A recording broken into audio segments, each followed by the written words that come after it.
समय में जो डिजिटल टेक्नोलॉजी है उसका भी प्रदेश ने खूब इस्तेमाल किया और जो भी सेवाएं हैं उनको सिटीजन सेंट्रिक और सिटीजन फ्रेंडली बनाने का प्रयास किया गया।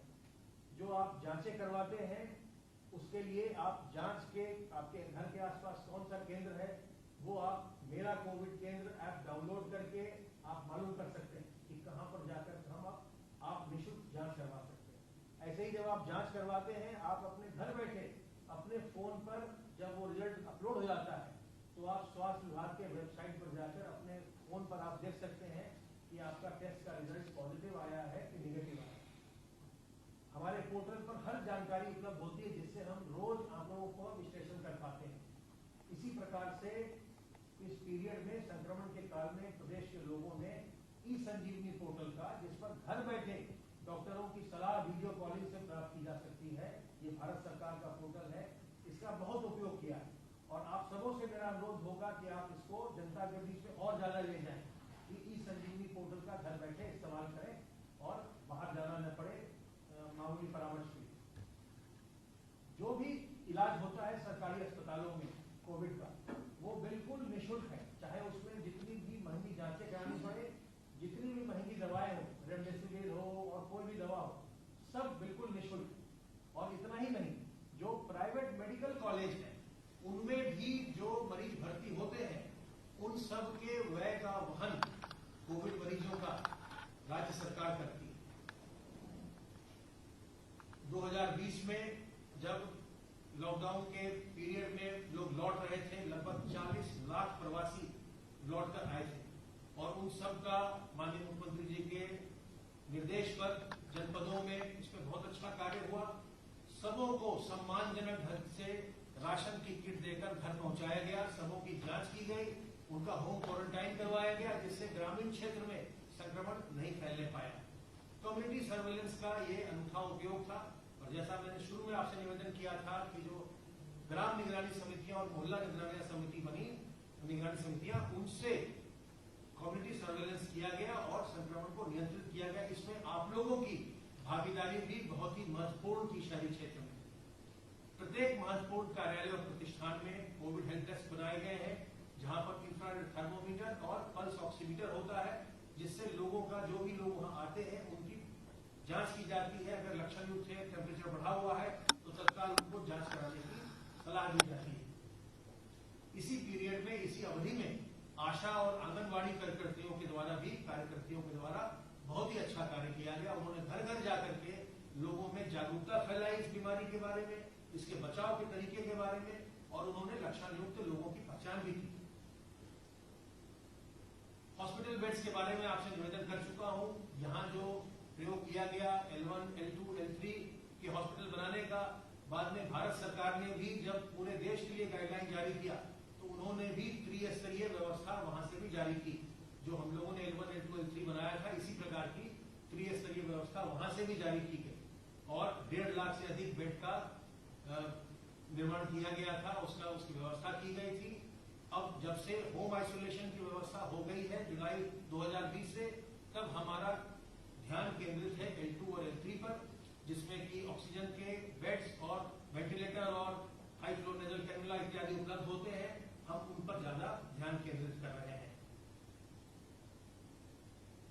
ये केसेस के बारे में मैं आपको बता चुका हूं शुरू में ही, तो इस पर मैं फिर दोहराऊंगा नहीं। अब कुछ 2 मिनट में आपका लूंगा वैक्सीनेशन के बारे में बताने के लिए।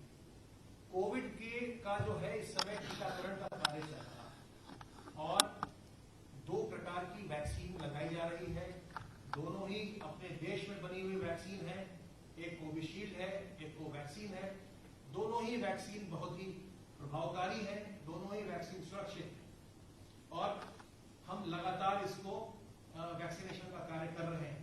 सबसे पहले स्वास्थ्य कर्मियों का वैक्सीनेशन किया गया, उसके बाद जो फ्रंट लाइन वर्कर्स थे, जैसे पुलिस के लोग, राजस्व विभाग के लोग, म्युनिसिपल कॉर्पोरेशन के लोग, जो कंटेनमेंट जोन में लगातार काम कर रहे थे संक्रमण को रोकने के लिए, फ्रंट लाइन वर्कर्स का किया गया। उसके पश्चात 1 मार्च से 60 साल से अधिक उम्र के लोगों का वैक्सीनेशन शुरू किया गया और अब 1 अप्रैल से 45 साल तक के लोगों का वैक्सीनेशन शुरू कर दिया गया। तो आज 45 साल से ऊपर के जो भी लोग हैं वो कोविड का टीका लगवाने के लिए पात्र हैं और उनको अपने नजदीकी केंद्र पर जाकर के टीका लगवाना चाहिए। इस समय प्रदेश में हम माननीय प्रधानमंत्री जी के निर्देश पर 11 से 14 अप्रैल तक टीका उत्सव का आयोजन कर रहे हैं। कल माननीय मुख्यमंत्री जी ने उसको शक्ति भवन में प्रारंभ किया था।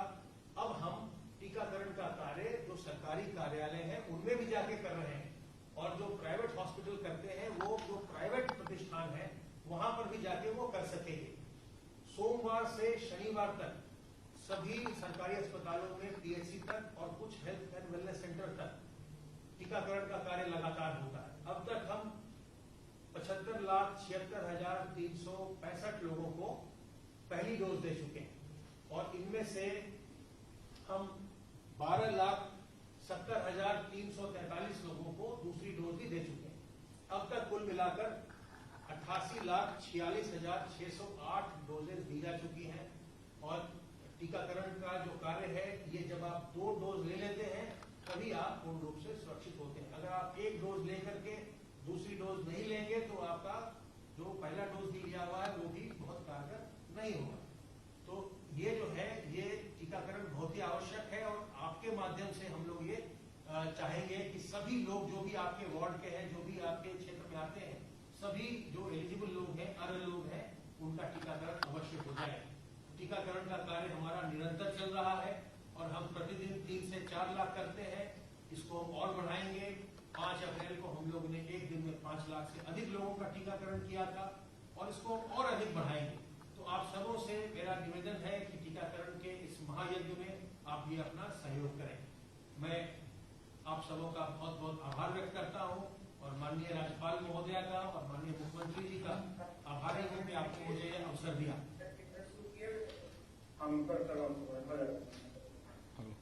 जी, माननीय नगर निकायों के जनप्रतिनिधियों से वार्ता की जाएगी। महापौर अलीगढ़ मोहम्मद फुरकान साहब। अलीगढ़। हाँ, महापौर जी कैसे हैं आप?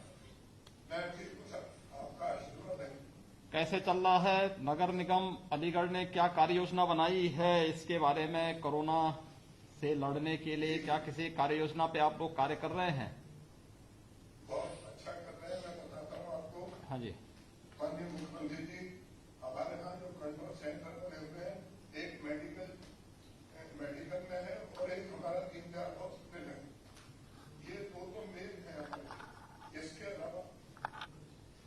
इसके अलावा छोटे और सेंटर बना रखे जहाँ काम हो रहा है।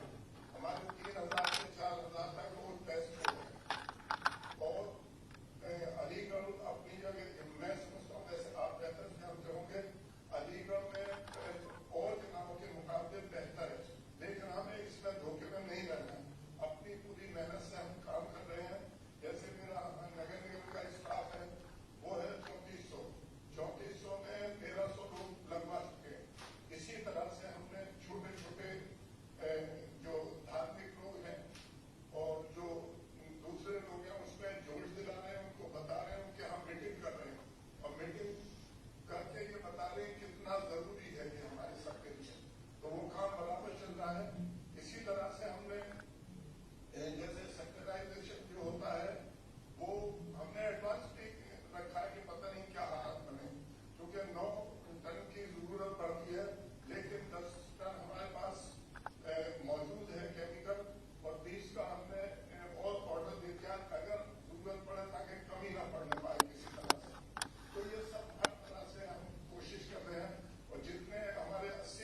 बहुत धन्यवाद।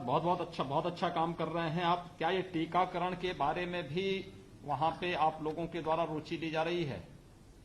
जी बराबर हम छोटी छोटी मीटिंगें करके बता रहे हैं। मैंने आज ही लगवाया है और मेरा परिवार कल लगवा देगा।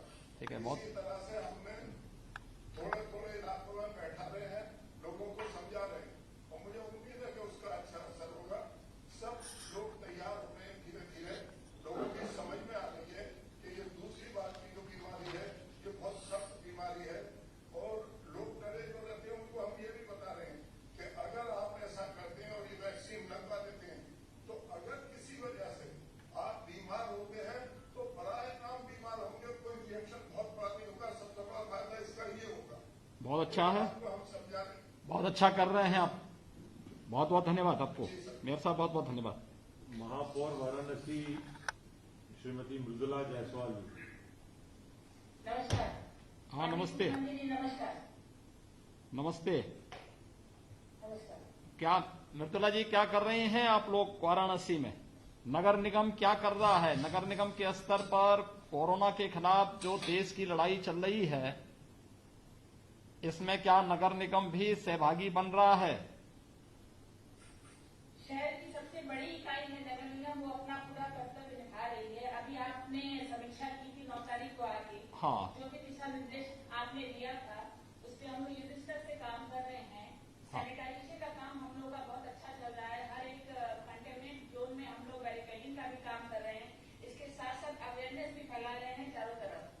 हमारे 80% जो कर्मचारी हैं हमारे नगर निगम से संबंधित सारे विभागों के, उनको वैक्सीनेशन का काम हमने कंप्लीट कर लिया है। हाँ। इसके साथ साथ जो टीका महोत्सव चल रहा है उसके अवेयरनेस के लिए भी हम लोगों ने निगरानी समितियों के जो भी अध्यक्ष हैं उनसे जुड़े हुए लोगों के साथ साथ एक संगठन के रूप में हम लोग काम कर रहे हैं। इसमें अवेयरनेस के रूप में ये हमने पहला टीकाकरण नगर निगम में लगाया था, जिससे कि उनको ये न लगे कि इसका कोई दुष्प्रभाव हो रहा है। जनता में बहुत अवेयरनेस नहीं है क्योंकि वो लोग डर रहे हैं टीका लगाने में कि कहीं तो इसका दुष्प्रभाव न हो। लेकिन मैंने टीका लगवा करके एक संदेश दिया उन लोगों को कि नहीं, इससे कोई भी दुष्प्रभाव नहीं है, आप हमेशा लगा सकते हैं। इसके साथ साथ हमारे नगर निगम में 250 गाड़ियां चल रही हैं जो एक लाउड स्पीकर की तरह सब जगह अवेयरनेस फैला रही है। इसके साथ साथ 55 हम लोग चौराहों पे भी हम लोग ये अनाउंसमेंट कर रहे हैं। इसके साथ साथ हम लोगों ने एक बृहद अभियान भी चलाया है जिसमें हम लोगों ने हर एक वार्डों में एक समितियां बनाई हैं जिनको हम लोगों ने पैम्पलेट वगैरह की सुविधाएं दी कि जिनको अवेयरनेस फैलाने के लिए कि हम लोग ज्यादा से ज्यादा टीका लगवाएं। और बाकी आप जो भी निर्देश देंगे वो हम लोग करेंगे। देखिए, अच्छा काम कर रहे हैं आप सभी लोग और इसीलिए प्रदेश की अभिभावक महामहिम राज्यपाल महोदया स्वयं आप सभी नगर निकायों के प्रतिनिधियों के द्वारा कोरोना के खिलाफ लड़ी जा रही इस लड़ाई में क्या योगदान किया जा रहा है इसका स्वयं वो अवलोकन कर रहे हैं। आज उनके द्वारा समीक्षा की जा रही है। मैं आपको और आपकी पूरी टीम को हृदय से धन्यवाद देता हूं कि इस महामारी के खिलाफ आप लोग भी मैदान में आकर के पूरी मुस्तैदी के साथ इस अभियान को आगे बढ़ा रहे हैं। महापौर प्रयागराज अभिलाषा गुप्ता जी।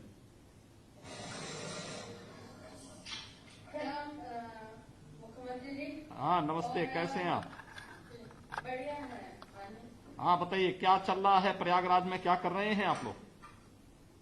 जी, नगर निगम प्रयागराज में सैनिटाइजेशन की कार्रवाई युद्ध स्तर पर चल रही है और हमारे सैनिटाइजेशन में कुल 141 टीमें नगर निगम और जलकम विभाग दोनों मिलकर कर रहा है और हर पॉजिटिव घर के अंदर और बाहर दोनों स्वास्थ्य विभाग के साथ मिलकर वो सैनिटाइज कर रहा है। 80 वार्डों में हम पूरा काम कर रहे हैं और जो हमारा सीमा विस्तार का क्षेत्र है हम उस पर भी कार्य कर रहे हैं और बैरिकेडिंग और कंटेनमेंट जोन बनाने की कार्रवाई जिला प्रशासन के सहयोग से हम पूरे जगह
ये सभी पार्षदगण भी क्या इस कार्यक्रम के साथ जुड़े हुए हैं? क्या वे लोग इन जो प्रशासन वहां पे कार्य कर रहा है तो नगर निगम स्तर पर अपने अपने वार्ड में क्या ये सभी पार्षदगण भी इसमें योगदान दे रहे हैं या नहीं दे रहे हैं?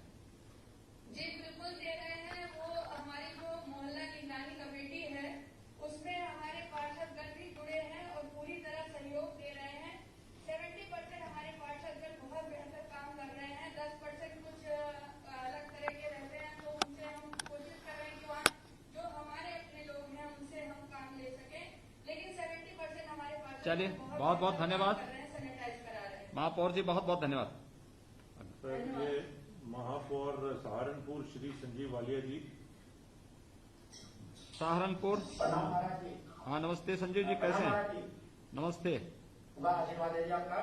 क्या कैसे चल रहा है सहारनपुर में, कैसे चल रहा है इस समय? महाराज जी अच्छा चल रहा है। माननीय राज्यपाल जी, माननीय मुख्यमंत्री जी, माननीय नगर विकास मंत्री जी, मेरे सहारनपुर में मेरे यहाँ निगरानी समितियां सभी एक्टिव हो गई है और हमने अपने जो 80 पार्षदों के साथ लगातार हमारी वर्चुअल मीटिंग चल रही है। थर्मल स्कैनिंग और पल्स ऑक्सीमीटर हमारे सब निगरानी समितियों के पास उपलब्ध है। सैनिटाइजर का छिड़काव मेरे यहाँ जब पूर्व में ये कह रहा है कि तब युद्ध स्तर पर हुआ था, अब भी युद्ध स्तर पर शुरू हो गया, जिसमें 9 गाड़ियां और 150 हाथ की मशीनों से हमारे यहाँ सैनिटाइजर का कार्य चल रहा है। और कोविड का काम भी, क्योंकि हमारे यहाँ डेंगू का भी प्रकोप सहारनपुर में रहता है, पिछले साल हमें उसमें भी बड़ा आराम मिला था और चूने मलेरिया का भी छिड़काव लगातार चल रहा है। मेरे यहाँ जिला प्रशासन से अलग एक कोविड कंट्रोल रूम की स्थापना सहारनपुर नगर निगम में हम लोगों ने करी है, जिसके अनुसार हम भी अच्छा कार्य कर रहे हैं। और वैक्सीनेशन का काम और कोरोना जागरूकता के लिए भी 40 गाड़ियां मेरी जो है वो लगातार काम कर रही है। और आपके रिकॉर्ड में भी उपलब्ध है, सहारनपुर में पिछले साल की कोरोना से जागरूकता में, कोरोना से बचाव में एक बड़ी लड़ाई हुई थी, जिसमें कहीं ना कहीं मुझे यह सकता हूँ कि पूरे देश में सहारनपुर ने एक अच्छा कार्य किया था। मेरे यहाँ प्रशासन, जिला प्रशासन और नगर महोदय सब पूरी टीम मिलकर हम सब लोग कार्य कर रहे हैं। मैं ये आपको विश्वास दिलाता हूँ कि सहारनपुर से इस लड़ाई में हम लोग कामयाब होंगे और निश्चित तौर से एक अच्छा रिजल्ट मिलेगा। इसमें माननीय महाराज जी का एक निवेदन आपसे यह है कि शक्ति और सद्भाव ये दोनों साथ चलते रहे।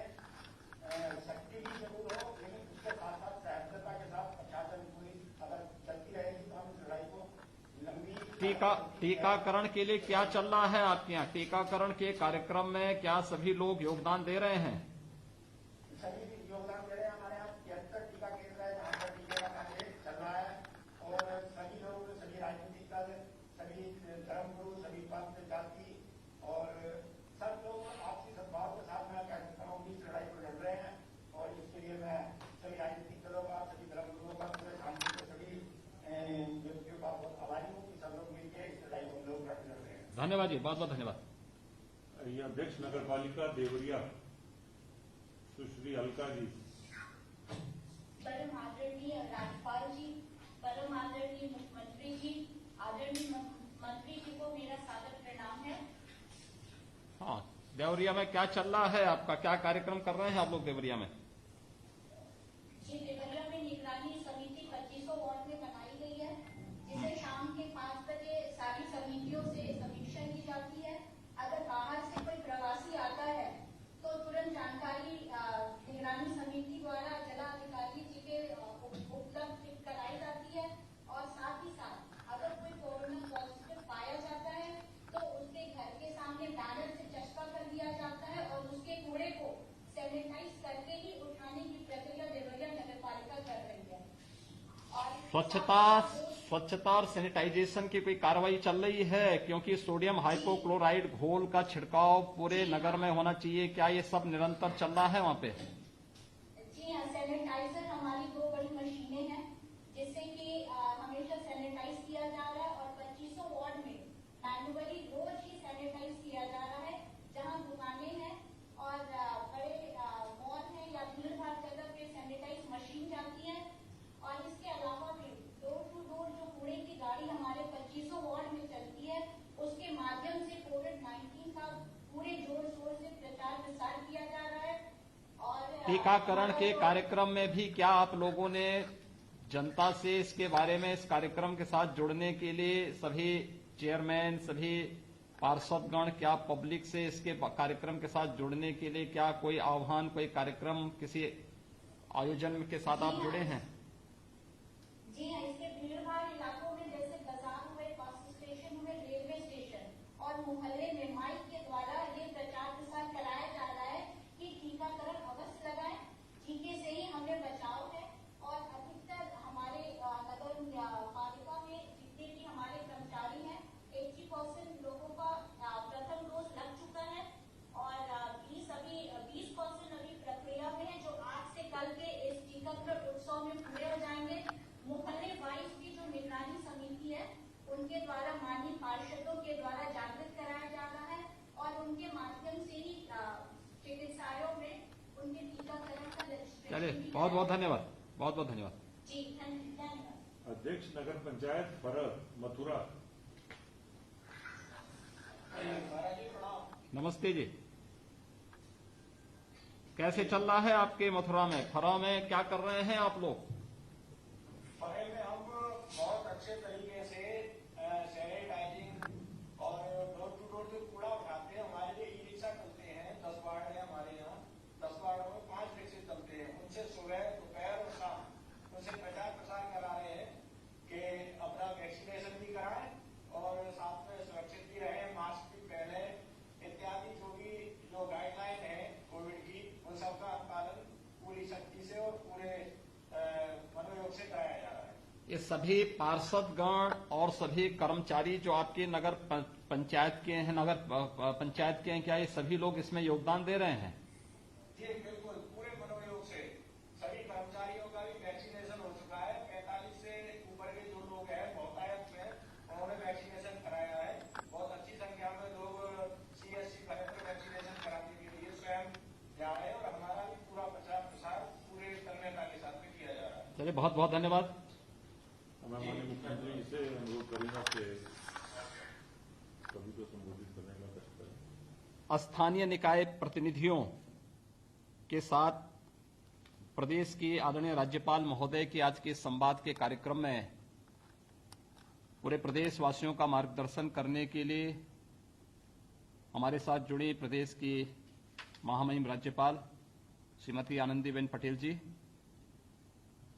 प्रदेश में मेरे सहयोगी मंत्री नगर विकास मंत्री श्री आशुतोष टंडन जी, प्रदेश के मुख्य सचिव तथा अन्य अधिकारीगण, सभी प्रदेश के महापौर, नगर पालिका और नगर पंचायतों के अध्यक्षगण, सभी पार्षदगण और भाइयों बहनों,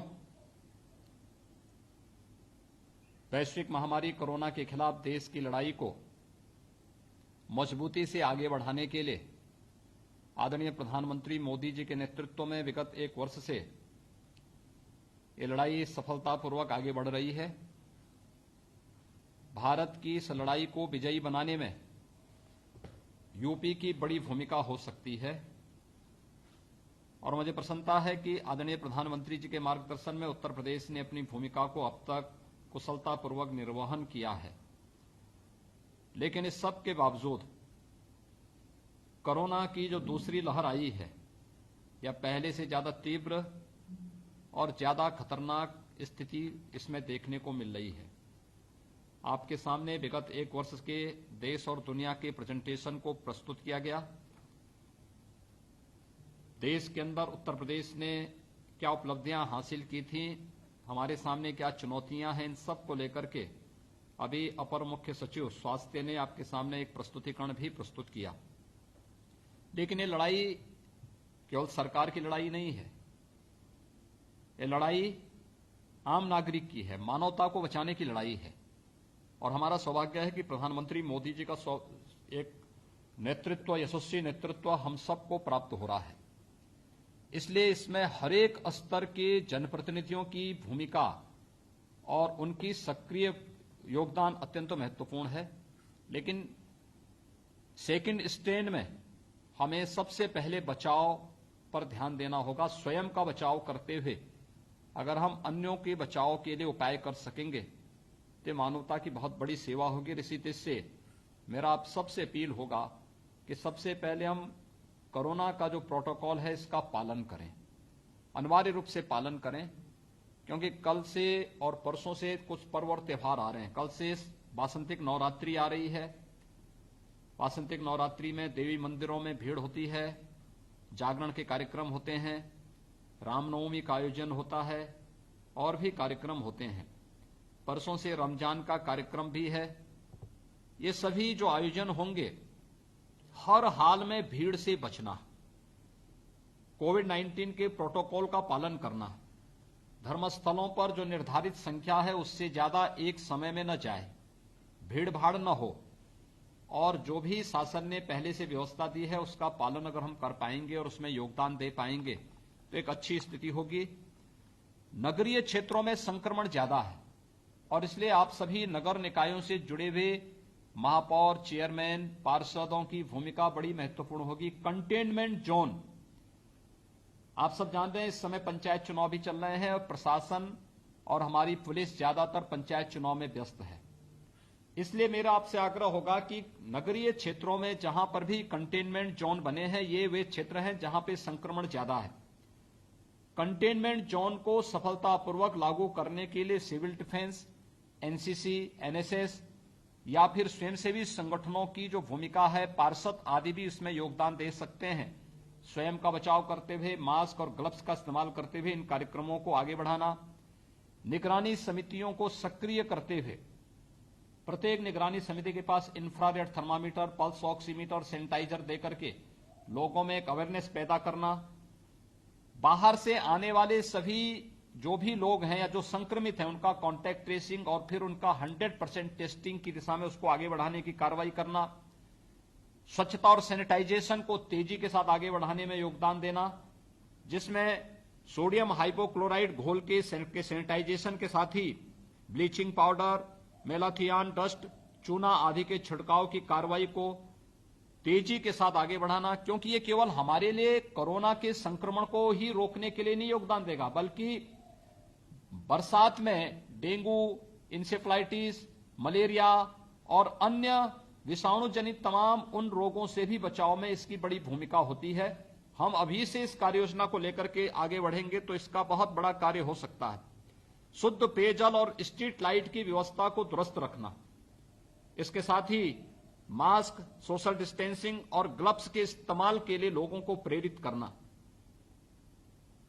हर एक जनपद में प्रदेश सरकार ने स्थानीय प्रशासन को integrated Covid command control centre बनाने के लिए निर्देश दिए थे। ये सभी जनपदों में सक्रिय है। नगर निगम जितने सभी नगर निगमों के दायरे में है और ज्यादातर हम लोगों ने स्मार्ट सिटी मिशन के अंतर्गत जो आईटीएमएस बने थे उन्हीं को हम लोगों ने कमांड एंड कंट्रोल सेंटर के रूप में इसको इस्तेमाल कर रहे हैं, उसको आगे बढ़ा रहे हैं। वह अच्छे ढंग से काम कर सकें, इस दिशा से एक बड़ी भूमिका आप सबकी इसके साथ हो सकती है। Bus station, railway station, airports में जानकारी रखना, प्रशासन के साथ सहयोगी बनना, वहां पे infrared thermometer, pulse oximeter, sanitiser की व्यवस्था के साथ ही वहां पर एंटीजन टेस्ट की व्यवस्था भी की जा सके। प्रदेश सरकार हर एक स्तर पर कोरोना के खिलाफ इस लड़ाई को मजबूती के साथ लड़ने के लिए तत्पर है। आप सबकी सहभागिता इस लड़ाई को कई गुना आगे बढ़ाने में योगदान दे सकता है। आप सब जानते हैं कल से यानी 11 अप्रैल से 14 अप्रैल तक टीका उत्सव का एक विशेष आयोजन पूरे प्रदेश और पूरे देश के अंदर चल रहा है। कल 11 अप्रैल को महात्मा ज्योतिबा फुले की जयंती थी। महात्मा ज्योतिबा फुले जी की जयंती से बाबा साहब डॉक्टर भीमराव अंबेडकर जी की जयंती तक ये 4 दिवसीय टीका उत्सव के कार्यक्रम में कल प्रदेश में 3 लाख से अधिक टीका एक ही दिन में लगे हैं। और मैं अपील करूंगा कि कल 6000 सेंटर में टीकाकरण हुआ है। आने वाले समय में हम प्रयास कर रहे हैं कल और परसों 8000 केंद्रों में टीकाकरण का एक कार्यक्रम चले। पब्लिक अवेयरनेस, जिसको पहला टीका लगा लिया है वे निर्धारित समय में दूसरा डोज भी ले लें। जिन्होंने अभी तक 45 वर्ष की उम्र के जितने भी लोग हैं जिन्हें अब तक टीका नहीं लगा है वे टीका लगा लें और इसमें आप योगदान दे सकें। जितने भी सेंटर हैं वहां पे पहले से रजिस्ट्रेशन करवाना और फिर उतने ही लोगों को बुलाना जितना लोगों को टीका लगना है। जिससे वेस्टेज बच सके, वेस्टेज को बचाने में भी योगदान देना। जो निर्धारित प्रक्रिया है उसका अगर हम पालन करते हैं तो ये मानवता की एक बहुत बड़ी सेवा होगी। मुझे प्रसन्नता है कि मैंने आज यहां पे 6 नगर निकायों के साथ संवाद बनाया और महामहिम राज्यपाल जी के उपस्थिति में यह संवाद इसलिए भी महत्वपूर्ण था क्योंकि वे प्रदेश के अभिभावक हैं, प्रदेश की प्रथम नागरिक हैं। तो प्रदेश के अभिभावक के रूप में प्रदेश के अंदर नगर निकाय किस प्रकार से अपनी भूमिका का निर्वहन कर रहे हैं, ये महामहिम राज्यपाल जी के संज्ञान में आना आवश्यक है। और इस दृष्टि से आज मैं उनका आभारी हूं कि उन्होंने सभी नगर निकाय के जनप्रतिनिधियों के साथ संवाद के लिए आज अपना समय निर्धारित किया। कल सर्वदलीय बैठक को भी महामहिम राज्यपाल जी का मार्गदर्शन प्राप्त हुआ था और मुझे प्रसन्नता है कि वह अपना समय, बहुमूल्य समय सभी कार्य के लिए उपलब्ध कर रही हैं। मुझे प्रसन्नता है कि हमारे सभी नगर निकाय जिला प्रशासन के साथ तालमेल बिठा करके बेहतर तरीके से अपने कार्यों का निष्पादन कर रहे हैं।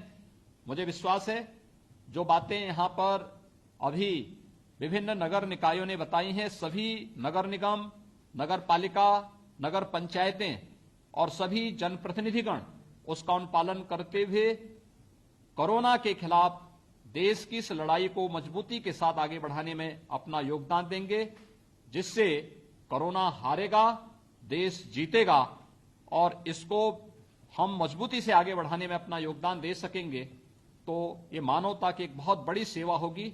मैं एक बार फिर से महामहिम राज्यपाल महोदय का हृदय से अभिनंदन करता हूं, स्वागत करता हूं। आप सभी जनप्रतिनिधियों के द्वारा जो योगदान दिया जा रहा है इसके लिए आपको साधुवाद देता हूं और विश्वास व्यक्त करता हूं कि हम आगे आने वाले कल से हमारे जो पर्व आ रहे हैं, आप सबको मैं चैत्र शुक्ल प्रतिपदा से जो 9 संवत्सर प्रारंभ हो रहा है, वासंतिक नवरात्रि का कल प्रथम दिन है, इसकी भी मंगलमय शुभकामनाएं देता हूं।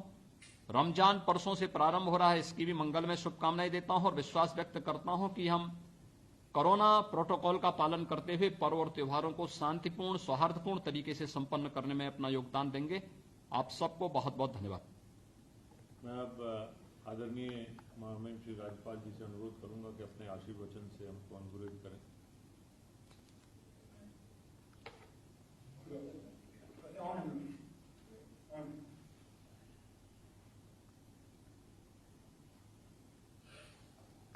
उत्तर प्रदेश के यशस्वी मुख्यमंत्री आदरणीय योगी जी, माननीय मंत्री श्री